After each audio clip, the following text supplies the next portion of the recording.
اعوذ باللہ من الشیطان الرجیم بسم اللہ الرحمن الرحیم الف لام میم۔ یہ حروف مقطعات ہیں جن کے بارے میں اجمالی گفتگو سورہ بقرہ کے آغاز میں ہم کر چکے ہیں۔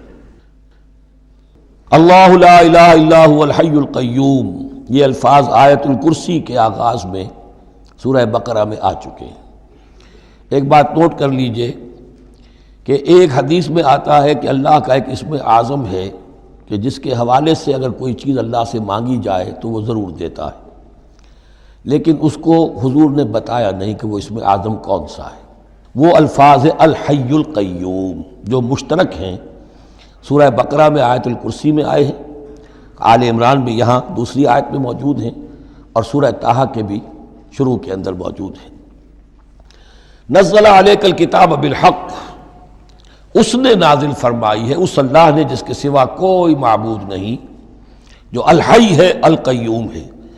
اس میں اشارہ ہو رہا ہے اس کلام کی عظمت کی طرف کہ جان لو یہ کلام کس کا ہے، کس نے اتارا ہے۔ نزل علیک الکتاب بالحق، اس نے نازل فرمائی ہے یہ کتاب اے نبی آپ پر حق کے ساتھ، مصدقا لما بین یدیہ، اور یہ تصدیق کرتے ہوئے آئی ہے اس کی جو اس کے سامنے موجود ہے، تورات اور انجیل۔ وَأَنزَلَ التَّوْرَاةَ وَالْإِنجِيلَ مِن قَبْلُ هُدًى لِلنَّاسِ، اسی طرح اللہ نے اس سے پہلے لوگوں کی ہدایت کے لیے تورات اور انجیل نازل فرمائی تھی۔ وَأَنزَلَ الْفُرْقَانَ، اور اللہ نے فرقان اتارا۔ فرقان قرآن مجید کے لیے بھی ہے، فرقان تورات کے لیے بھی ہے، فرقان معجزات کے لیے بھی ہے۔ ہر وہ شے یوم الفرقان ہم سورہ انفال میں پڑھیں گے، غزوہ بدر کے دن کو کہا گیا، جو شے بالکل مبرہن کر دے حق و باطل کے مابین امتیاز قائم کر دے، وہ فرقان ہے۔ ان الذین کفروا بآیات اللہ، یہ دنیا کی دوسری کتابوں کا معاملہ نہ سمجھو کہ اسے مان لیا تب بھی کوئی حرج نہیں، نہیں مانا تب بھی کوئی حرج نہیں، اگر پڑھنے پر طبیعت راغب ہوئی تو بھی کوئی بات نہیں، نہیں راغب ہے تو مت پڑھو، کوئی الزام نہیں۔ یہ کتاب ویسی نہیں ہے، بلکہ یہ کتاب تو اب اگر نہیں مانو گے، ایمان نہیں لاؤ گے تو ان الذین کفروا بآیات اللہ لہم عذاب شدید، تو ان کے لیے بہت سخت سزا ہوگی۔ واللہ عزیز ذو انتقام، اور اللہ تعالیٰ زبردست ہے، انتقام لینے والا ہے۔ ان اللہ لا یخفی علیہ شیء فی الارض ولا فی السماء، یقیناً اللہ پر کوئی شے مخفی نہیں ہے، نہ آسمان کی نہ زمین کی۔ هو الذی یصورکم فی الارحام کیف یشاء، پہلی چیز اللہ کے علم سے متعلق تھی، اور یہ اللہ کی قدرت سے متعلق ہے۔ وہی ہے کہ جو تمہاری نقشہ کشی کر دیتا ہے، صورت بنا دیتا ہے تمہاری ماؤں کے رحموں میں جیسا چاہتا ہے، کسی کے پاس چوائس نہیں ہے کہ وہ اپنا نقشہ خود بنائے۔ لا الہ الا هو العزیز الحکیم، اس کے سوا کوئی معبود نہیں، اور یہ کہ وہی العزیز ہے اور الحکیم ہے۔ هو الذی انزل علیک الکتاب منہ آیات محکمات ہن ام الکتاب واخر متشابہات، وہی ہے جس نے آپ پر یہ کتاب نازل فرمائی۔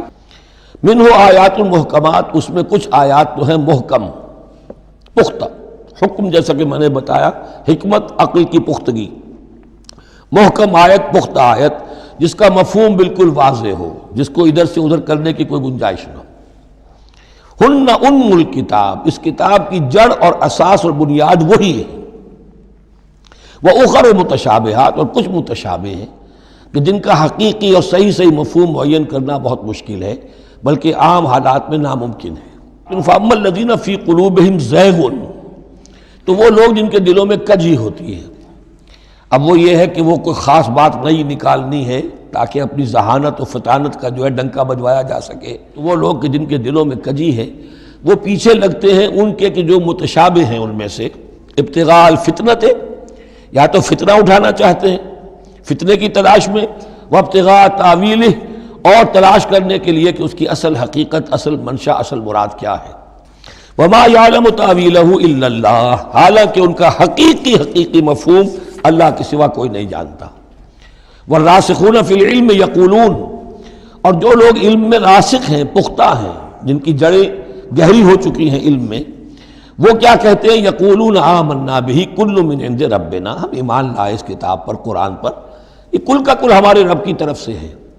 جو بات صاف سمجھ میں آ گئی ہے اس پر عمل کریں گے، جو بات پوری طرح سمجھ میں نہیں آ رہی ہے انتظار کریں گے، لیکن یہ اجمالی یقین رکھیں گے کہ یہ ہے اللہ کی کتاب، آمنا بہ کل من عند ربنا وما یذکر الا اولو الالباب، لیکن یہ صحیح روش اور یہ نصیحت نہیں حاصل کر سکتے مگر وہی کہ جو ہوش مند ہیں، عقل مند ہیں۔ اور سب سے بڑی ہوش مندی یہ ہے کہ انسان اپنی عقل کی لیمیٹیشنز کو جان لے، گزر جا عقل سے آگے کہ یہ نور چراغ راہ ہے، منزل نہیں ہے۔ منزل تک پہنچانے والی شے جو ہے وہ عقل نہیں ہے، وہ قلب پہنچائے گا، لیکن یہ کہ بہرحال عقل ایک روشنی دیتی ہے، حقیقت کی طرف اشارے کرتی ہے۔ ربنا لا تزغ قلوبنا بعد اذ ہدیتنا، اور ان کا یہ قول ہوتا ہے اولو الالباب کا، اے رب ہمارے دلوں کو کج نہ ہونے دیجو اس کے بعد کہ تو نے ہمیں ہدایت دے دی ہے، وہب لنا من لدنک رحمہ، اور ہمیں تو خاص اپنے خزانہ فضل سے رحمت عطا فرما، انک انت الوہاب، یقیناً تو ہی سب کچھ دینے والا ہے، تیری ہی بارگاہ سے ملے گا۔ ربنا انک جامع الناس لیوم لا ریب فیہ، اے رب ہمارے یقیناً تو جمع کرنے والا ہے لوگوں کو اس دن جس دن میں کوئی شک نہیں ہے، قیامت کا دن، یوم القیامہ۔ ان اللہ لا یخلف المیعاد، یقیناً اللہ تعالیٰ اس وعدے کے خلاف نہیں کرے گا، اپنے وعدے کی خلاف ورزی نہیں کرتا، لہذا جو اس نے بتایا ہے کہ وہ دن آئے گا وہ آ کر رہے گا۔